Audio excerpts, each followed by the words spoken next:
Hey, hey, why don't you help me put the camera up? What? Yeah, I need you to put the camera up. I'm going live. Dude, you're already live. What? Oh man, I didn't mean to hit the button. Come on, you gotta set this up. I have an interview I gotta do. Hold on. What? No, it's Monday. There's no interview today. There's no interview. We're not interviewing anyone. This is our Raw preview show. We're gonna preview what's happening on Raw. Joe's gonna be no. I got an interview. I'm interviewing The Rock. What? Okay, first of all, I don't think you're interviewing The Rock. That's not. How would you even have set that up? That doesn't make any sense. For the great one, Mark, that doesn't make any sense. I don't. Ah, there he is. Here. What's up, DJ? Yeah, that's Joe. Joe, you want to interview The Rock with me?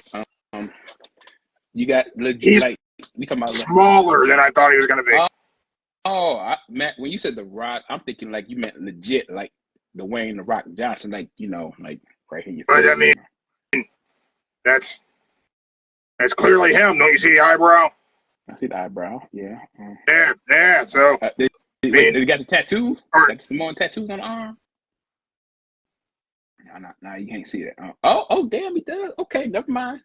Okay, it's The Rock. So I mean, Rock, are you The Rock? Are you going to be at War Games? It doesn't matter if I'm at War Games. That was a terrible Rock impersonation. Listen, that's not what I get paid for. I'm not here to be The Rock. It's Here to be The Rock. He's right though. He's not here to be The Rock, y'all. That wasn't a good bit, Mark. I don't know what to tell you. You got to come up with something. I tried to do it. This is almost as bad as the time I had to call in to Bust It Open and give him one of Joe's ideas. Oh man, he's not gonna let that go, Joe. Yeah, I know. Hey, but on the flip side, I got some good news for you, Mark. What is it? This for you, Mark. So since the big guy has a Kia Soul and whatever, I mean, so technically he doesn't. Your sister has a car. Yeah. Jeremy's got a skateboard. Okay. Well, put it this way. Good point. Put it this way. My kid, she saw the Kia Soul. She thought of you, Mark. She said, "There's your buddy Mark." I'm like, "Huh? Where?" Right there. Wait. Your daughter thinks I can drive a car? Yes. Joe. Yeah. Don't bother saving any money for college. Hey, that's not. You can't say that. I'm just saying. I mean, Joe, I can't see over the steering wheel. She is 6. Give her some credit. At least she thought about you. That's true. For that. I mean, it's nice to be thought about. I'm just saying that, like, I can't drive. She can't drive neither, but she thinks she can drive. So, that makes a lot of sense, actually. Yeah. It's mostly the DUIs that got me in trouble. What? Nothing. That didn't come up in the background check? It did not. Oh, well, forget I said anything then. Well, I didn't know that, but I'll keep you my thoughts, okay? No worries. I mean, I paid the fine. You did what? Nothing. Ooh. Nothing at all. Anyway, we are brought to you by Prince Nana Coffee. Promo code Don't Say the F Word. Save yourself 10% on fresh roasted coffee. Shipped right to your door. It'll help with the hangover. It'll help with what? Nothing. We also promo code Don't Say the F Word. You can use that at your bike. You can get yourself some abs. It'll help you do cake stands. Doing what? Nothing. I went to a party school. It's not a big deal. The hell? You was in a frat party? Okay. I learn something new about you every day, Mark. Yeah, well, I had a life before this, Joe. What?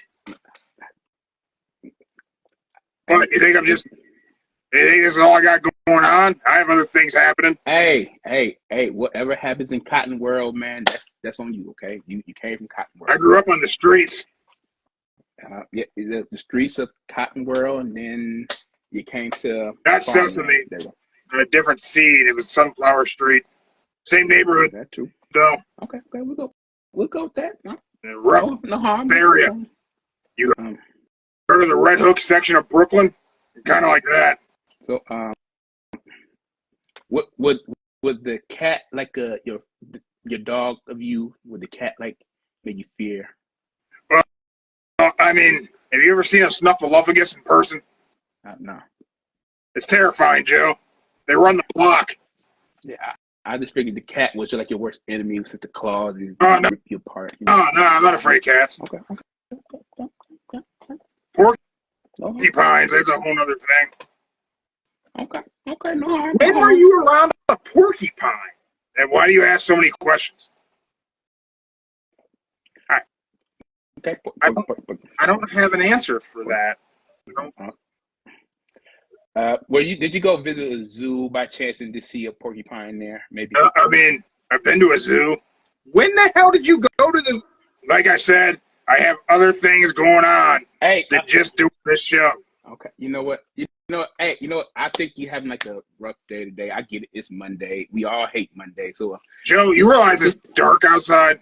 Yeah, that's what I said. You had it is 5. So. It is 5 in the afternoon. It is basically midnight out there, and I want you to explain that to me. Ask yourself this question. That's a valid question. Okay. Daylight savings time, right? Okay. We lost an hour. We went an hour back. Okay. It used to get dark at 9 p.m. Why is it dark at 5 p.m.? Well, ask yourself this question. Where would you rather be at? Would you rather be here or Alaska? You'll ask who what? Would you rather be in Ohio or Alaska? Ask who what? Alaska. The state Alaska. Ask who what? I don't know. What am I supposed to be asking? Yeah. Would you rather be in Ohio or Alaska? Well, I don't know what I'm supposed to ask her. Well, we'll just put it this way. You don't want to be in Alaska, man. Either way, I mean, why is it dark at 5 p.m.? That's stupid. I don't like it. It makes me cranky. Well, would you rather see sunlight at 3 a.m.? Yes. Like for a whole 6 months straight? I would like for it to be daylight at 3 a.m. Well, then go to Alaska. Because for 6 months, somebody wakes up at 3 a.m. and doesn't let anybody else sleep. All right, look, I didn't wake you up, man. Why were you awake at 3 a.m.? Thunderstorm. Was there a thunderstorm? Thunderstorm, yeah. The thunderstorm. Oh, was it really? Yeah. No, there was a thunderstorm. Yeah, thunderstorm. Joey woke up at 3 a.m. and he started playing Call of Duty. And then he's like, I can't fall back to sleep. No kidding. You're shooting the people. Boom, boom, boom, boom, like that.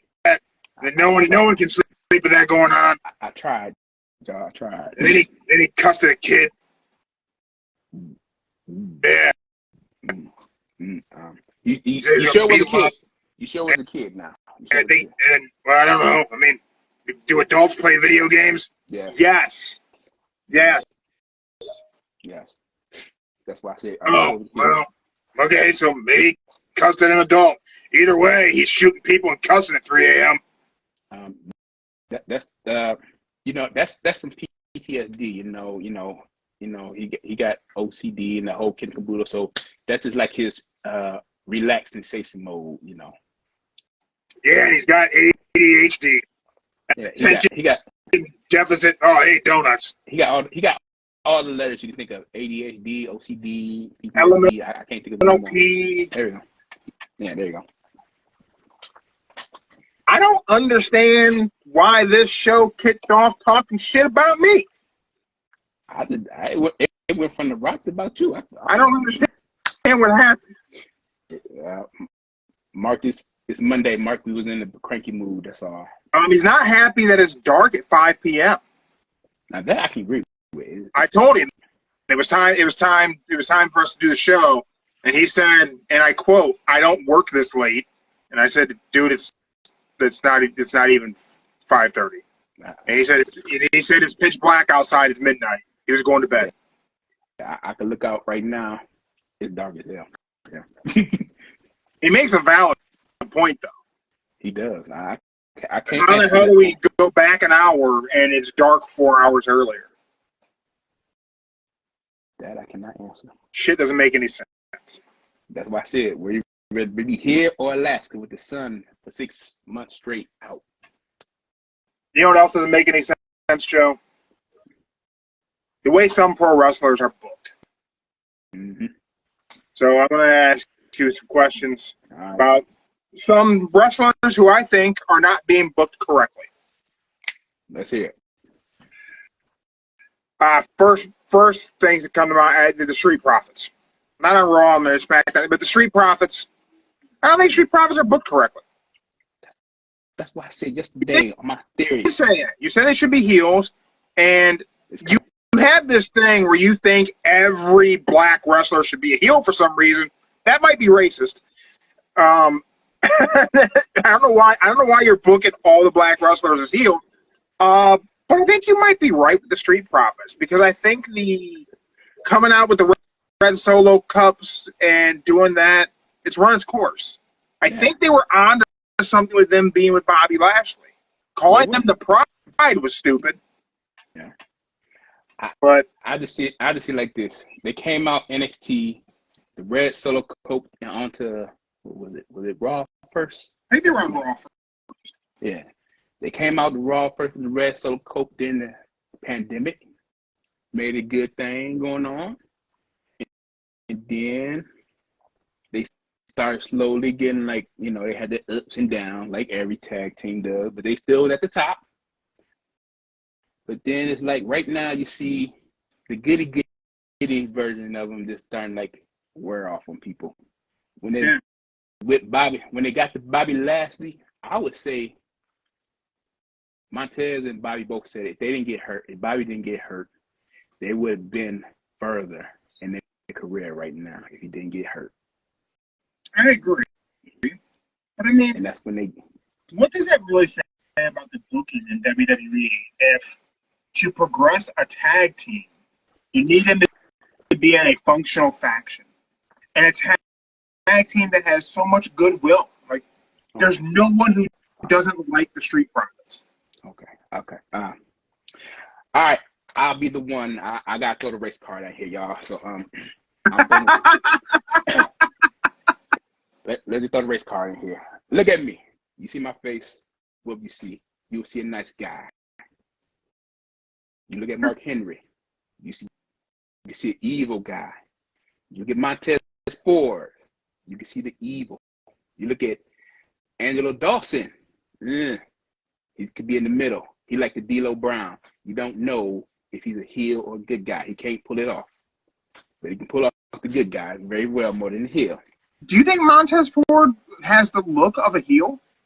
He got the look, and he can do, if he gives a little speech better, he could do it all as a heel. Because you hear some of his promos. I think Montez is a guy who you could book either way. Yeah. I think Angelo's a guy who would probably. I'm saying he's the D-Lo. He's the D-Lo. Come on, you can admit it. He's the D-Lo. Angelo's a guy who I think Montez could be like if he's a heel, he'd kind of be able to pull off being like an egotistical kind of heel. Mm-hmm. He could be I hate to use the HBK comparison because I think I'm not saying Angelo Dawkins is the Marty Jannetty of the group.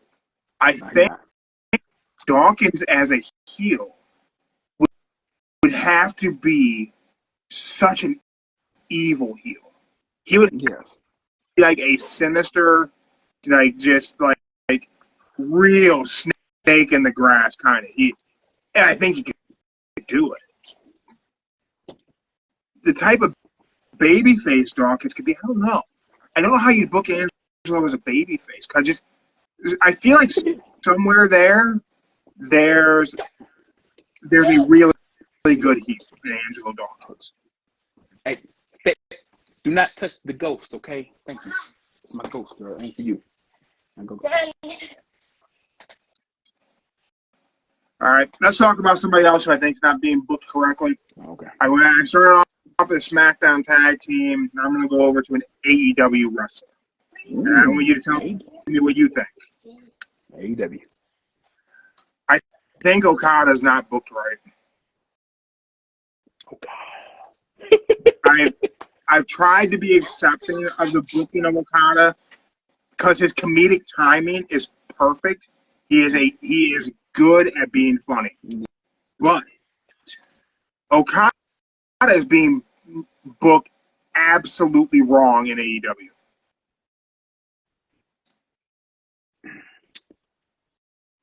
He's one of the most decorated and celebrated professional wrestlers of this generation. I'll put it to you this way. This is what I think of it. I think in a recent interview, like Kenny Omega said, AEW doesn't need him. New Japan needs him more.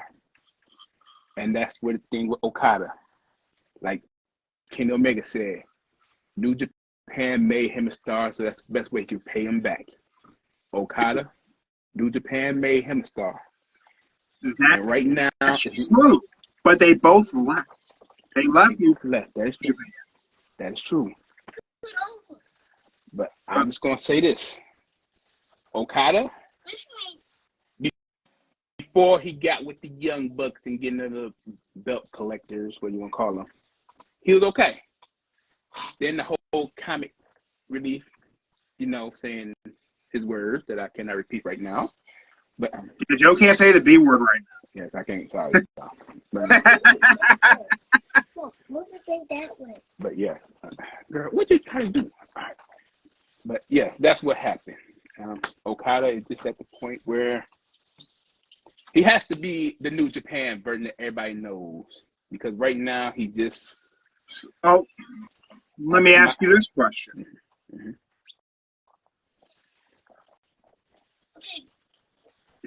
Does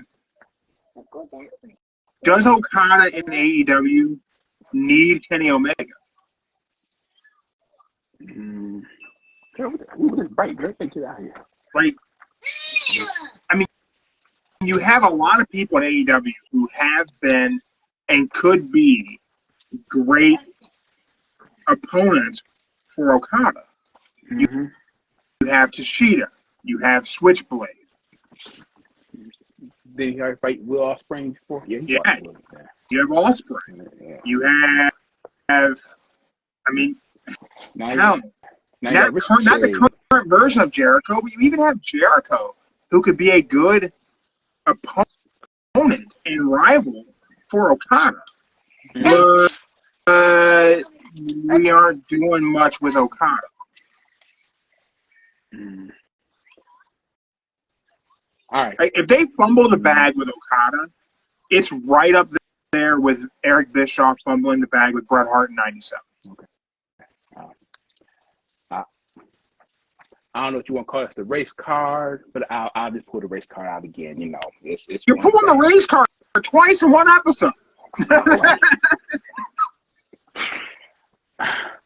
I'm just gonna say it in a nice way. I don't think it's Okada. I just think maybe it gotta be he gotta work on his English skills, like Shinsuke Nakamura did, and not just say certain words to make him that comedic character. He gotta say more than just that one word. So there we go, y'all. Do you think they should have given Okada a manager?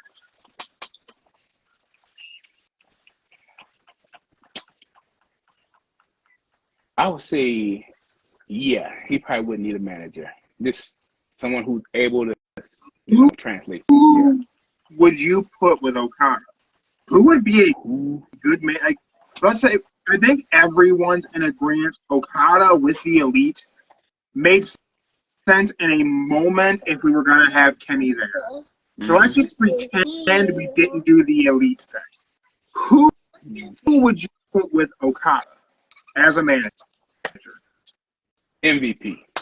You'd put Okada with MVP? MVP, yes. MVP. Only reason why I can see it. MVP has been in New Japan. He knows some of their language, which that is true. He does, and MVP is just, I don't know. MVP is like, he could manage anybody these days right now, and that would be the perfect person. Yeah. MVP is like the new, I don't want to say Bobby Brain, Jimmy Hart. He's the manager of champions for this generation. Yeah. And that's okay. what we should. I have one more question for you about Okada. Oh, okay. I want to. Is it too late to rekindle the spark that is Okada? We still here. No. They got this year, 2025. He could start off brand new like he was with the spark. You think they can hit reset and give us the Okada that that tore down the Tokyo Dome with Kenny? Yeah, can we get that in AEW? Yeah. Think of it like this. The Young Bucks are gone. You turn like, girl, you're gonna turn like one time, I'm gonna give you a spanking. Like that. Sit somewhere.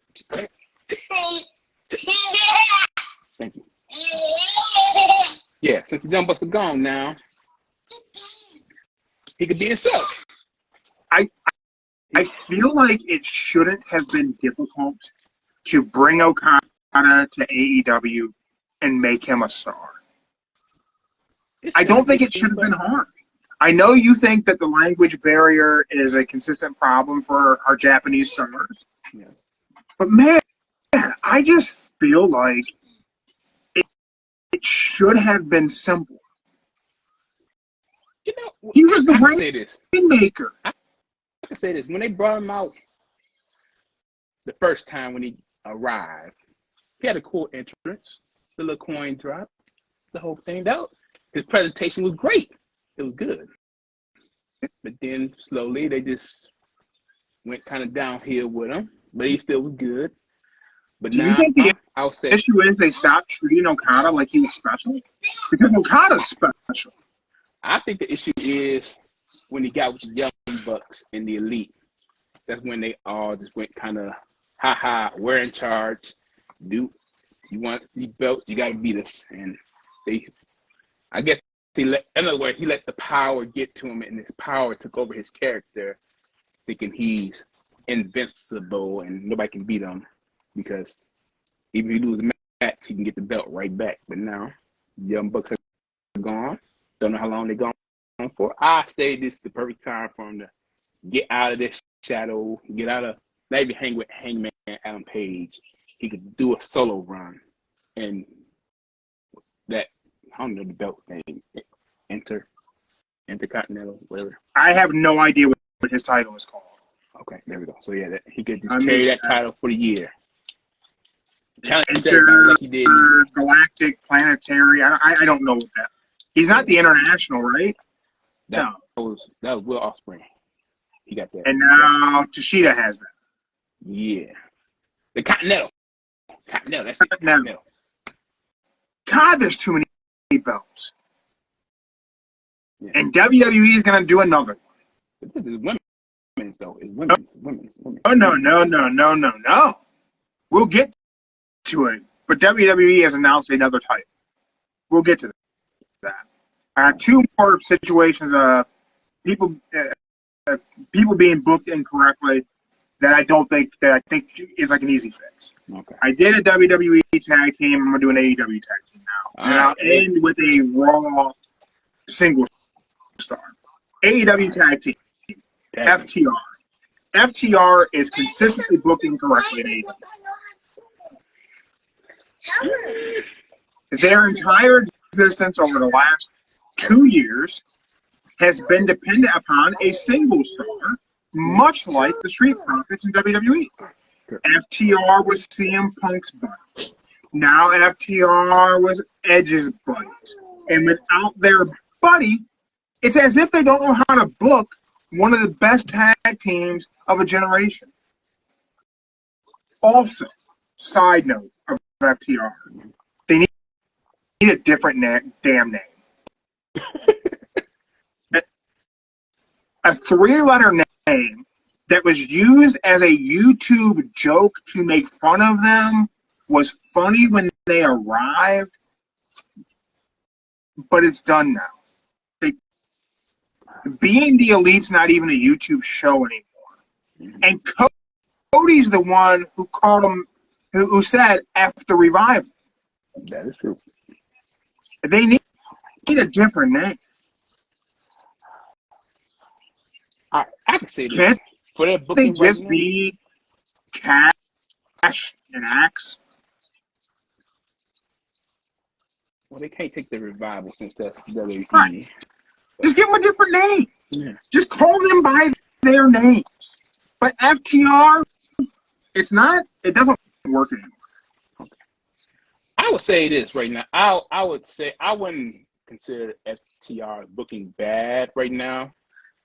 I think this is just their way of just showing up when they can, because they still, like everybody else with that hurricane that happened at home, they are still probably doing some recovering from that. So they probably just showing up here and there just to get some extra money and help out. But I would say that's the only reason why you see them in their booking bad, because they show up once a week, but then they gotta go back home to help fix out home and everything. So I would just say FTR right now is just doing this gig because of their home situation, and they don't want to be just sitting around collecting money. They like to work, so they just doing it. But once this all settled with their house and everything, they'll be back to normal. I get it. My last star that I think is not being used correctly, and I don't think has been being used correctly in quite some time. And it's one that really bothers me. Ooh, this ain't good. Okay. Finn Balor. Finn Balor's not used right. And I don't know if I actually think WWE has ever used him right since he got hurt against Seth with the Universal title. Him being an addition to the Judgment Day would have worked had he maintained the leader status. But it would have been better to see him opposite the Judgment Day in a longer feud with a different group. Let's remember, without Finn Balor, Prince Devitt, there is no Bullet Club. Without the Bullet Club, Cody never becomes an international star outside of WWE. If Cody never becomes an international star outside of the WWE, there's never an AEW. If there's never an AEW, Cody never becomes a main event star to come back to WWE. If Cody never comes back to WWE, there's never this resurgence in WWE. It never gets good again because there's not AEW to emulate. And that's an important thing. WWE currently emulates what AEW was. None of this happens. None of this butterfly effect happens without Prince Devitt and Carl Anderson creating the Bullet Club. How is it possible that consistently WWE can't book Finn Balor as the main event guy? It's right there. The lure is right there all the time. Every Monday, you have all of this. Nothing that's happening in pro wrestling today happens without Finn Balor. None of it. And somehow, he's playing second fiddle to Dominic Mysterio and Damian Priest. Damian Priest, who was the WWE World Heavyweight Champion 4 months ago, and I forgot. Oh, you forgot? A week ago, neither of us remember that dipshit was world champion. And Finn Balor was playing second fiddle then. Whenever nothing that's going on today that's good happens without the guy.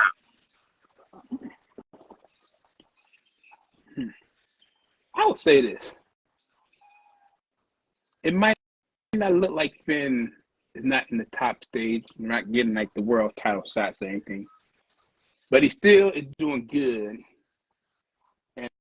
And you mainly see Finn, Prince Devin, a star when he's in a faction. And when he's in the faction, he is a star. But right now, he's in a faction where he is trying to elevate the new star, as in Dominic Mysterio. If you want to put Liv and Rhea Rodriguez in it, go ahead. Hear me out. And JD. I like Finn Balor in factions, but I like him being in good factions. I would like to see Finn Balor start a new group. I would like to see Finn Balor align himself with AJ Styles and Shinsuke Nakamura. Mm.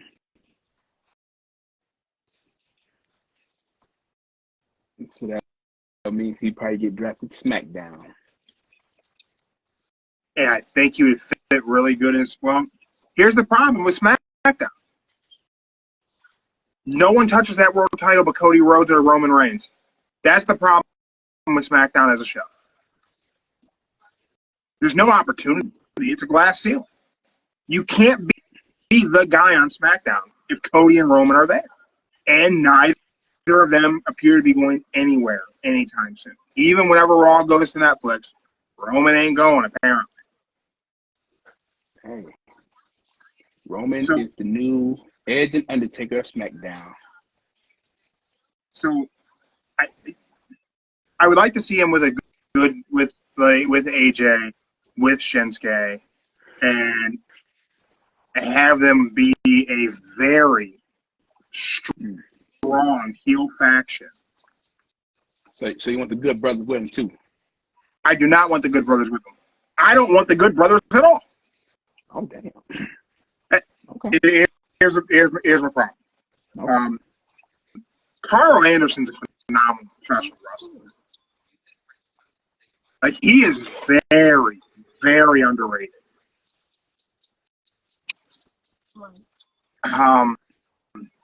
Gallows sucks.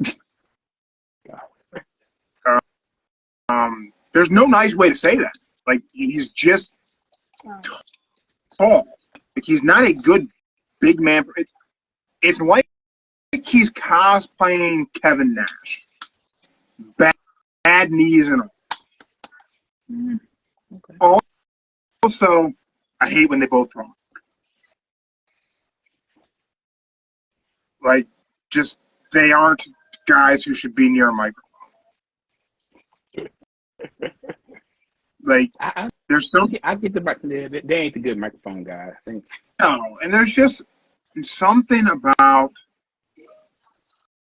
their personalities that are very much reminiscent of guys who purchase a particular type of vehicle, and that becomes their personality. You've met those guys. Yeah. They get a motorcycle, and all of a sudden, that's who they are. They're wearing like leather vest with a nickname on there, and they're like, it's a weird thing. It's a very odd cosplaying thing that people don't understand. You're just cosplaying. I get it. Yeah. And that's kind of who Gallows and Anderson kind of seem to be. And it's very off-putting for me. Also, Gallows sucks. God, he can't wrestle. He's just not good. Not a good professional wrestler. I don't understand how he became such a star. Okay. He was the one tall guy in Japan for a period of time, and it worked out really well for him. He made good friends, and that was it. I would say if it wasn't from him turning the Festus to Gallows with going to straight edge society, nobody probably wouldn't know who he was. I mean, he was. And he also fit, Kane. He fit into the Bullet Club in the beginning quite nicely. Because Carl Anderson's a smaller guy, Finn Balor's a smaller guy. They put in the big guy. They had a good heater. It worked. But just it's rough to watch him perform in the ring with Carl Anderson as his tag partner because Carl Anderson's really, really good. And maybe that's what makes Gallows look so bad to me. Is that Carl Anderson's so good that Luke Gallows looks really bad. Okay. Yeah. Yeah.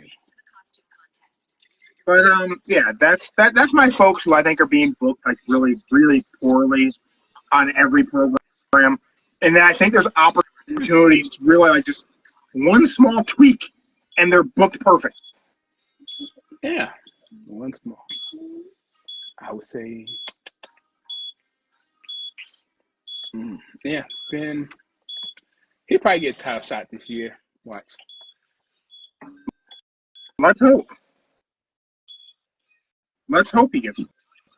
Yeah. Let's hope they do something where they're booking him nice and strong. Speaking of nice and strong, Bronson Reed and Seth Rollins tonight on Raw. Let's do that Raw preview. That's the whole point of this. We won't hit spoilers. Don't worry about the spoilers. They're all out there. Everyone knows what happens tonight. But let's pretend we don't. I only know about one game thing. of pretend. All right. On Instagram, Bronson Reed shared him and Seth are going to face each other tonight. And they're also booked for a steel cage match at Saturday night's main event. I knew that was coming. Here's the thing about the Saturday night's main event thing. That kind of confuses me. Because that means we're going to go through Survivor Series and we're not going to have this feud put to rest. Well, yeah, think about it. It's going to go from War Games to literally the next Saturday main event. So it could be a quick carry. So that just tells me that Seth and Bronson Reed are not involved in the finish of the War Games match. Which could mean maybe Seth Rollins isn't in the War Games match at all. We'll see. I don't know. A lot of things are a little confusing about War Games. Yeah, I'm still trying to figure out why they picked Bronson Reed out of not bad pick, but hey. He's got Samoan heritage. He's talked about it. Yeah. We got the dilemma of who was on the phone. Well, whose phone? What was the deal with Sammy throwing the phone? And why couldn't Roman get a hold of Paul Heyman? Which leads to some speculation about the Survivor Series War Games match. I'd have to imagine, given the situation on SmackDown, Paul Heyman shows up at War Games with whoever the fifth man is for the Bloodline. I would say this. As long as not CM Punk, I'm cool with it. Here's the problem. I think it might be CM Punk. I think maybe we get the idea that Seth is maybe willing to join the Bloodline team, and then Roman's like, no, I don't trust you. And then you have Seth kind of wants to be part of it. And then Paul shows up at Survivor Series and says, no, you're not getting involved in that. I got Paul Heyman now. Then you got Punk. And then it comes full circle, 1 year since Punk was debuted at Survivor Series War Games, and that started the issues with him and Seth. And now you have this. There'll be another issue between him and Seth, so we can work towards Seth versus Punk at Mania. I can see that. Yeah. Bron Breakker is defending his Intercontinental title tonight, Joe. Oh, he against Sheamus. Oh, yeah, that's right. That's right, Sheamus. Sheamus ever getting this belt?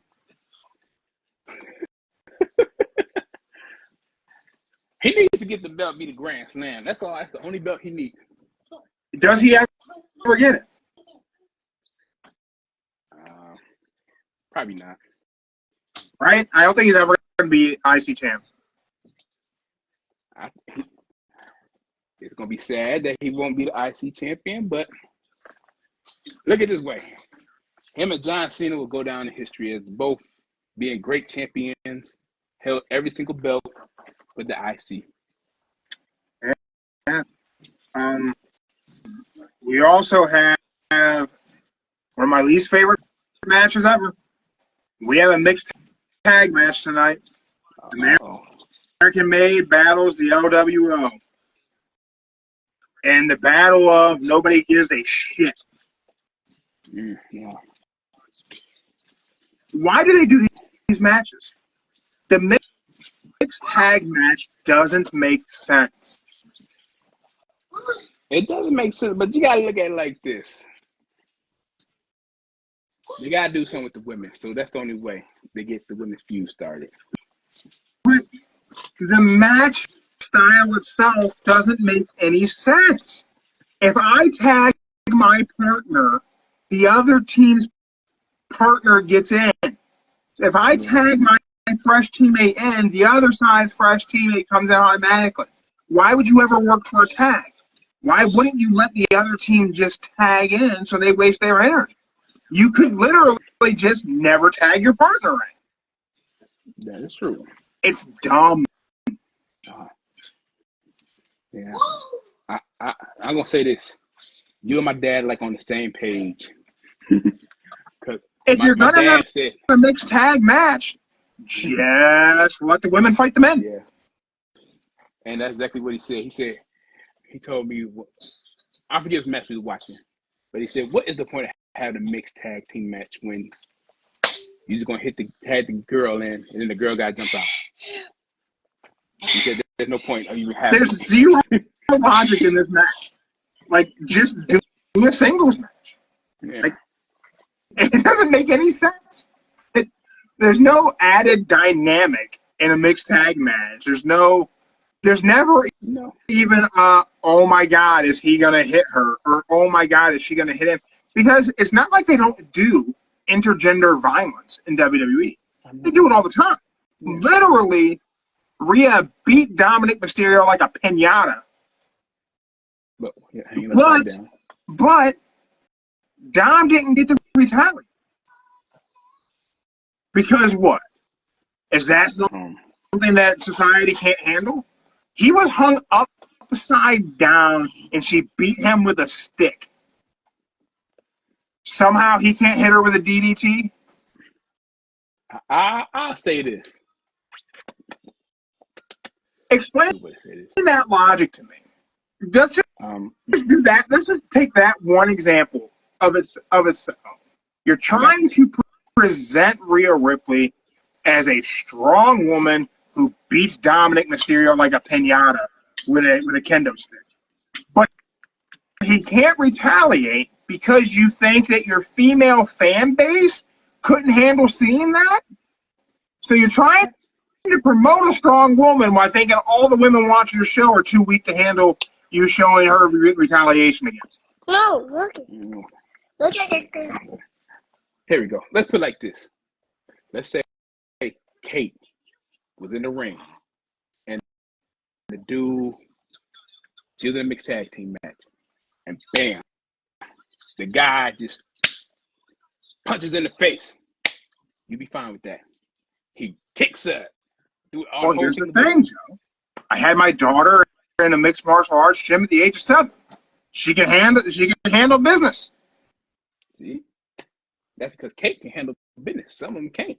And that's the thing about Isn't the presentation of female professional wrestlers the idea that these athletes can handle business? That is the idea. But you got to look at majority of the women that's on there. I would say this. Half came from wrestling. No, take it back.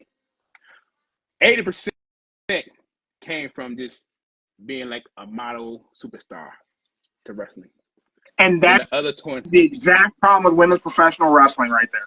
And the other 20, 80% of them ain't wrestlers. They're models.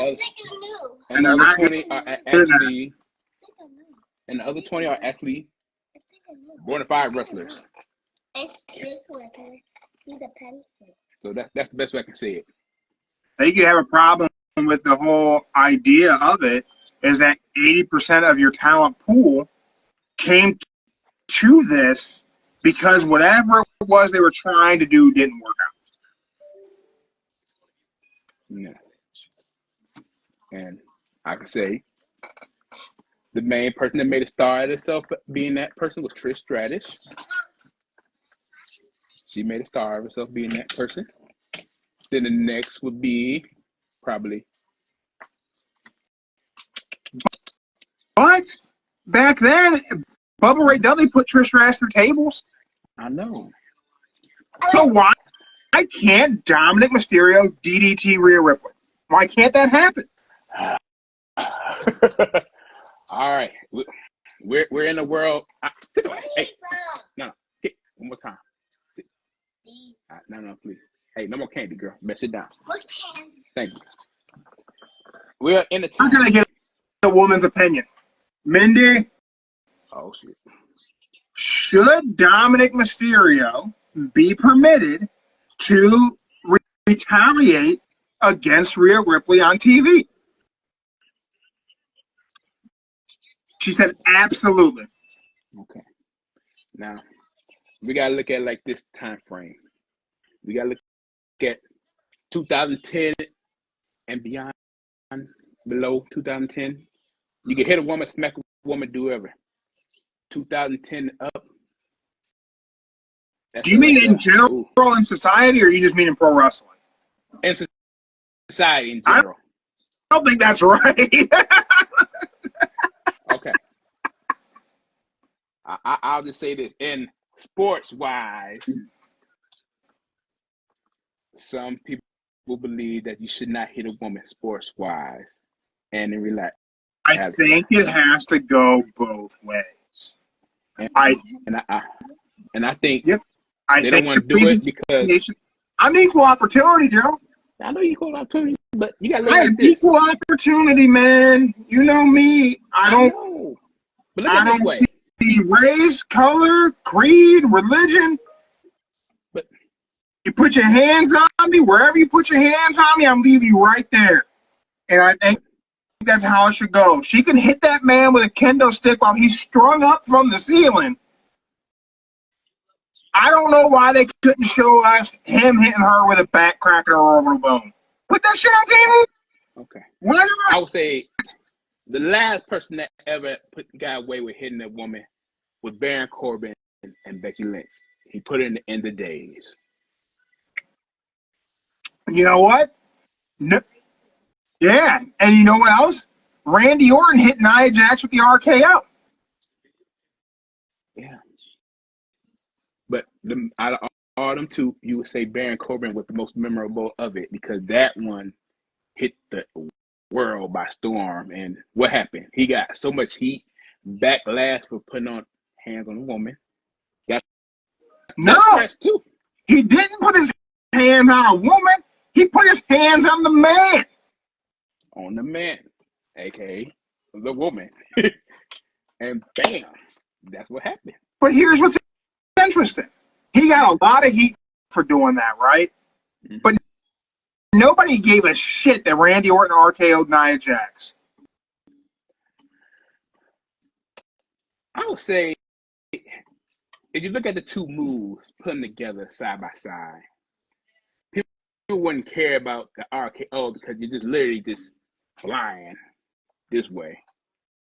But if you look at the way the end of the day is and where her head and his arm is, people probably actually think, boom, she actually got it. In the days, it's a great finisher.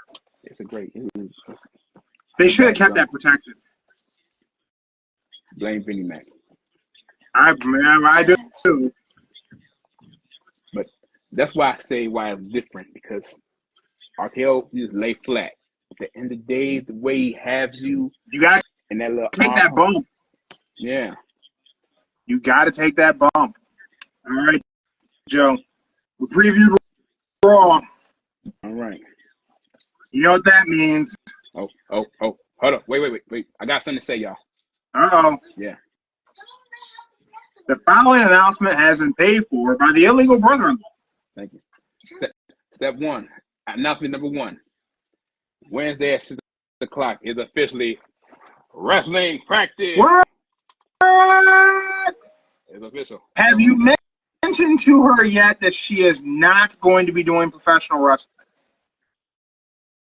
You haven't brought that up. I mentioned to her that her first practice would be with Mark.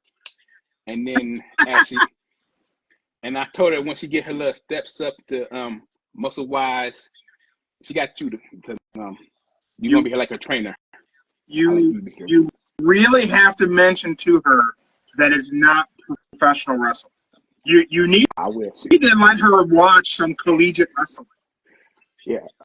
Your 6-year-old daughter's going to walk into wrestling practice and clothesline the shit out of somebody. Hey. I support it. I mean, I'll be honest with you. If it happens, it happens. But yeah, that's that. So and my second announcement I gotta make is because when I be coming up with concepts for the show, I be thinking about the pros. I don't ever think about the cons. What will happen? So for the remainder of the time for the 2-hour wars, I will put in. We gotta put in there. If you don't feel anything caught attention this week, that's what it is. So there you go. It's in there now. So any wrestler we're allowed to say none of the shows were good enough to be our show of the week. Yeah. Because every show last week was a little weak. Yeah. So I wasn't thinking about that at the time, y'all.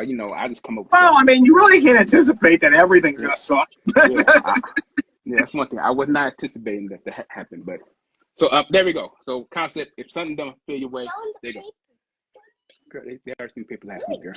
He saw it last week. No, he didn't. Yeah. He's showing paper. Girl, he don't need to see paper about the train. It's next week. Just do it. So how about this? Uh-huh. If we come to an agreement that no show is worthy of being show of the week,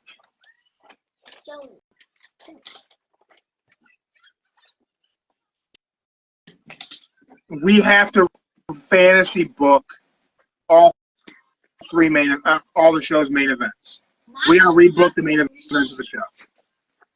Okay. Sounds good. I'm okay with that.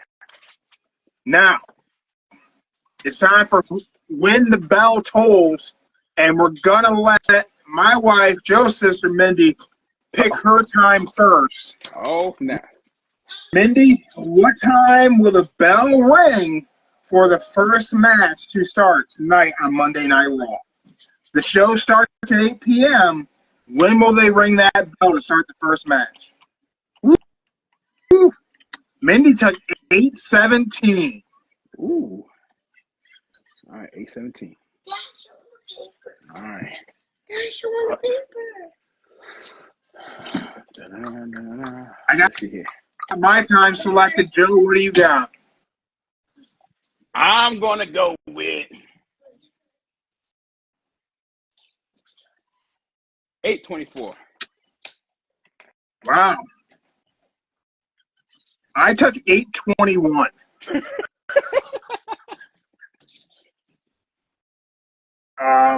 My reason for 8:21 is we know the show is pre-taped. Mm-hmm. So we know all the in-ring action is taken care of already, which means a bulk of the show has to be backstage pre-recorded segments that no one has gotten to see yet. So I feel like they're going to plug a good chunk in the beginning. Yeah. Probably SmackDown oriented. And there's a lot to unpack there. Yeah. But with that said, you may be right with 8:24 now.